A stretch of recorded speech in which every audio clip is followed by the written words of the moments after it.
Hey guys, Lancer here. Hope everyone's doing well. Thanks for joining me. We'll look into some more MTG market moves for the week. Now, it is actually quite interesting. It looks like, as far as the reserve list market goes, there's been a decent pickup in the last week. Now, I think the market was bottoming out as far as this time period goes. And if you guys managed to pick up any pieces in the last week, you're probably better off than currently because it does look like the market's increased by a decent amount. Let's jump right into it. So first one's Badlands. We're just going to have a look at a couple of these randomly. Nothing too crazy. So Badlands, all-time high, February 2021 at $798. That's usually the average. We're going to have to see if that's actually what it was sold at 2021. I can believe it. That was when the market was going completely crazy. What is a lightly played Badlands currently worth? You can find a damage for 242, would not recommend. A moderately played, probably still wouldn't recommend. And lightly played for $456. That is considerably more than what I remember seeing it for last week, unless the week before. I don't remember when I made the update, but it does look like the market has moved a decent amount for these. I'm going to go and look at MTG Goldfish for how the revised edition market itself has moved for the reserve list dual lands. So just stick around for that. So even though the price history is showing drops, the actual value of the cards that are probably worth more in the first place has stabilized and looks like it's moving further up. So whether or not that's going to carry on for the next couple of weeks, we're going to have to see. But currently it does look like the market is found a bottom and is moving up quite rapidly. Tropical Island, you can actually see it in the the average market price actually has got a nice little kick to it. Now it could follow the kick and then drop back down because it does look like the market on average is moving down. But you can see that the price is actually about half of what it was selling for in 2021. Let's have a look at Tropical Island for TCG player. You can find a lightly played for $565. This is actually still pretty good value in my mind. It does look like there's flatlining going on here for what's priced, but the lightly played for $565 still feels pretty decent.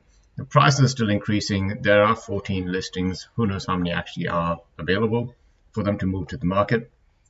Once again, Volcanic Island looks like it's stabilized, even moving up for the last couple of weeks. And yeah, I think, $999 for 2021 feels about right for what I was seeing it. And you can find a Volcanic Island for lightly played $780. So nothing too crazy of a drop, but there is 6 of them out there at that price. You got 9 listings, but once again, when you get to these higher prices, you're not going to find near mint for these prices. But a lightly played is usually not too bad if you want to pick up for the collection. Underground Sea, same thing. You got $1,299 in 2021, and the TCG player is saying almost half of that. Let's see if we can find a lightly played for a decent price, $748. Once again, not that bad of a drop. It does look like the market thinks that it's going to continue dropping, and while this price rise we're going to see soon is something that's captured on the weekly, overall we're going to have to see where the market settles at, and it does look like the boost from the last couple of weeks has been captured as far as the percentage increase goes. Tiger, another one that's interesting, dropping down obviously on the screen, but if you can find a lightly played, near mint for $447, that's actually not that bad for near mint, but you're going to have to be careful with this kind of stuff. So the highest price was $499, and $447, that's not a big drop at all. It's in fact almost found its way back to the medium or middle price that it was sitting at before. So the revised edition overall market, what is it sitting at? It looks like ever since the start of this month, it's flatlined and has moved slightly up. Nothing too crazy, just slightly up. But what is carrying the weight?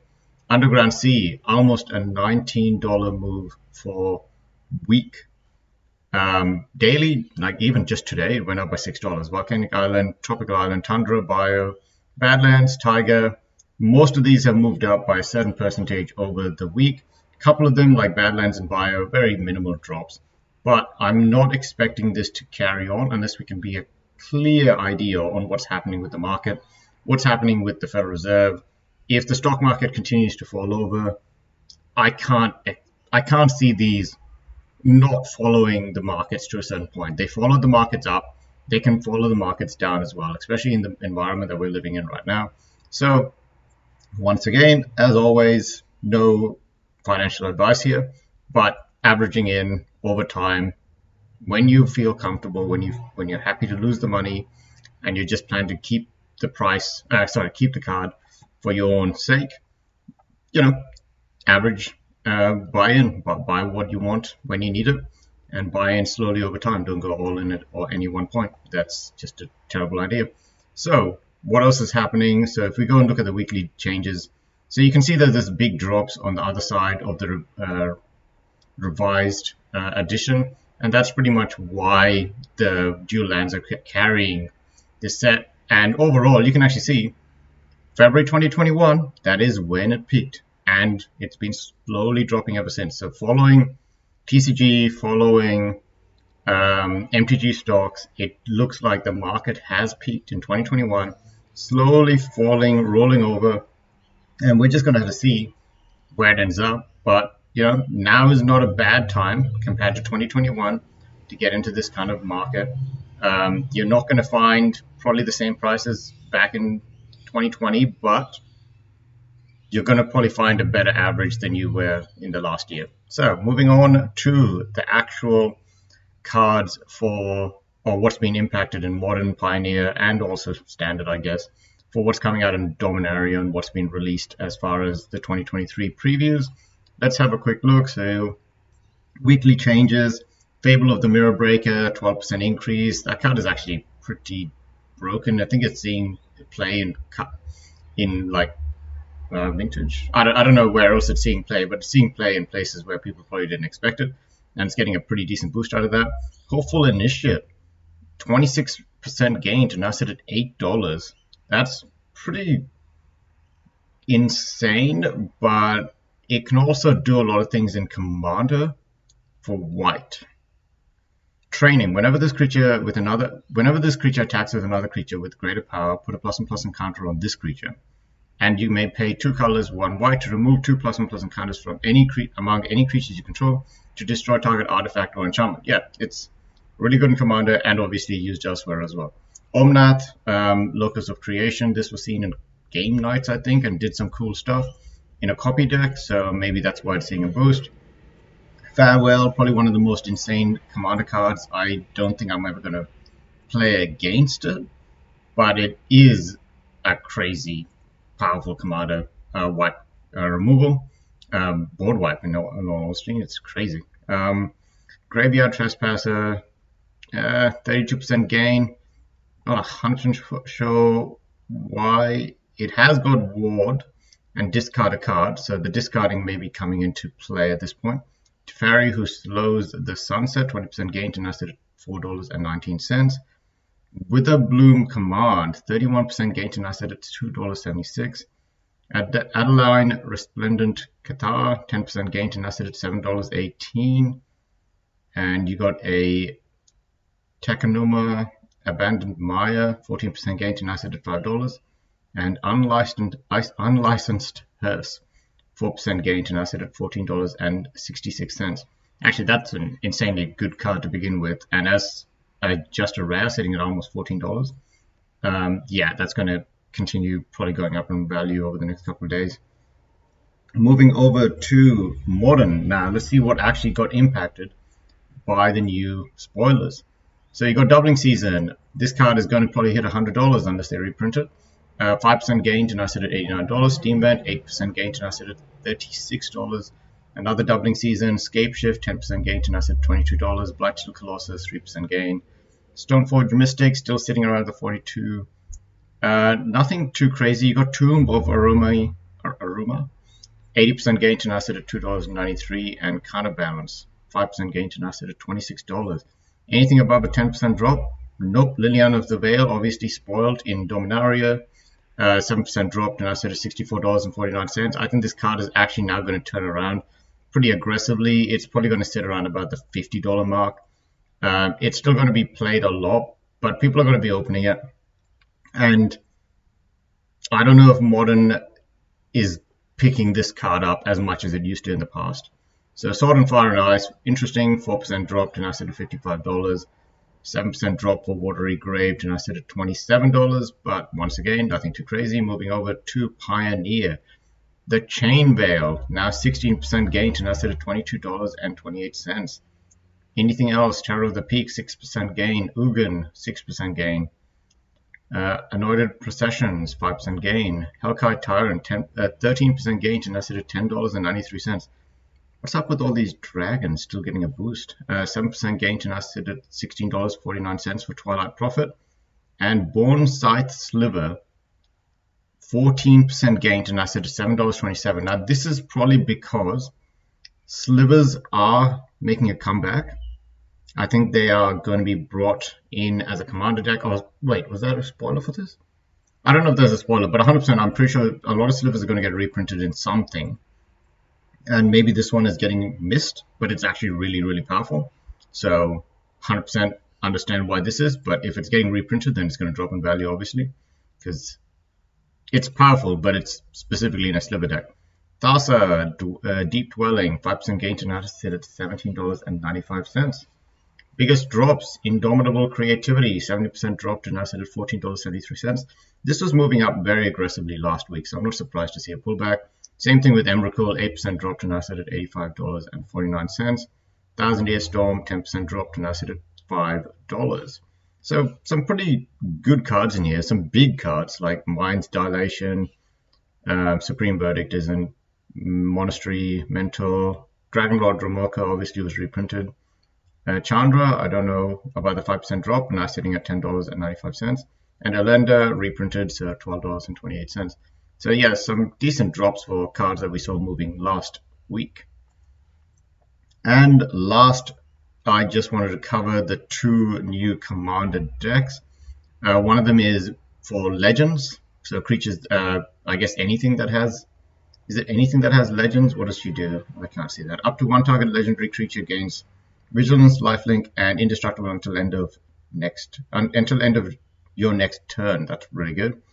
Reveal the top 4 cards of your library. Put any number of legendary cards from among them into your hand and the rest into the graveyard. Create a treasure token for each card put into the graveyard this way. And gain control of all non-land permanents until end of turn. Untap them, they gain haste until end of turn. Nothing that says draw a card. That's too bad. But it's a Legends Matter deck with 28 legendary creatures. I assume most of them should hopefully have Vigilance to protect your face, but if not, then they should still be pretty good. And you got some legendary lands. Shizo Death's Door is thrown in here, $27.14. Day of Destiny, some pretty good stuff. Zarima Golden Wind. Apparently this is a legendary. Whenever a Griffin you control deals damage to a player, create a 2/2 white Griffin token with flying. Yeah, sure. Doesn't do anything too crazy, but I assume if you're playing a Griffin deck, then you want that. What about Pain Bow? So this is a Uberg Matters deck, which is, it's got Jared Carthelion. I don't know, he's 5 color Planeswalker, that's a 5 loyalty, and he gets to create a 3/3 Carvo creature token with trample with all colors. Choose up to 2 target creatures for each of them, put a number of +1/+ counters on it equal to the number of colors it is. I've got the 5 color guys from Kamigawa that you can pay 7 mana for, but you can also cast them for 5 colors. Do they count as 5 colors? I actually don't know. But anyway, moving on. So lots and lots of 5 colored cards. Some new stuff in here as well, like Primeval Spawn, 2-headed Hellkite. Those ones I've seen before. I've seen her. Is that it? Maybe that's it. 5 mana for 5 colorless. 5 for all colors for an 8/8. When you have a 5 green for a 10/10, Dinosaur? I don't know. I just don't feel like this guy has value. But the rest of them might be pretty good. What's this one? Phalange Wayfarer. 2 colorless, 1 green for a 2/4 human scout. She is all colors. This doesn't affect its color identity. Multicolored spells you cast have Convoke. Your creatures can help cast these spells. Each creature can tap while casting a multicolored spell, pays for one colorless or 1 mana of a color that the creature is. That is insane.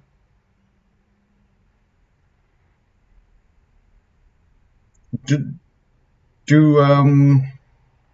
just wondering if Convoke usually is the color of that creature is what you can use, or I thought it was always just you pay for the colorless. Is this the first time that Convoke does identity of the creature, or maybe it's always identity of the creature, but it's always been in green? This is the first time it might be expanding outside of that, but it's obviously a green card to begin with, so maybe they're limiting it a bit. Maelstrom Nexus, that's already existed. Iridian Maelstrom Uberg for sorcery, destroy each creature that isn't all colors. It's 5 colors to sorcery. If you don't get it at the right time, you're going to be in pain. This deck is apparently worth $162 as of this time, but why? I assume it's because they've added in the prices for some of these newer cards, like the Wayfarer, the 2-headed Kelkite, the Primeval Spawn, Mana Cannons. That one is $6. I don't think it should be $6. It's Obsidian Obelisk. It's not even indestructible. So yeah, I don't know why that's $6. Unite the Coalition is $8. Is there anything else insane in here? You got Crystal Quarry, which is actually really good. I don't have that, but that's a good one. Cascading Cataracts, also another good one that I don't have. So they've added the price for Iridian Maelstrom, which is $8. I don't think that's 100% worth it unless you're playing exactly this deck. Tiller Engine is $8 as well. I feel like these are overpriced. That's $162, and this one's almost $200 of value. So what have they added in here to make that so broken? Verak Warped Sengia is apparently $12. The Peregrine Dynamo is apparently $6. Cardic Soul Kindler is $10. Yeah, I feel like these are all completely overpriced. $12 for Zerium. Anything else?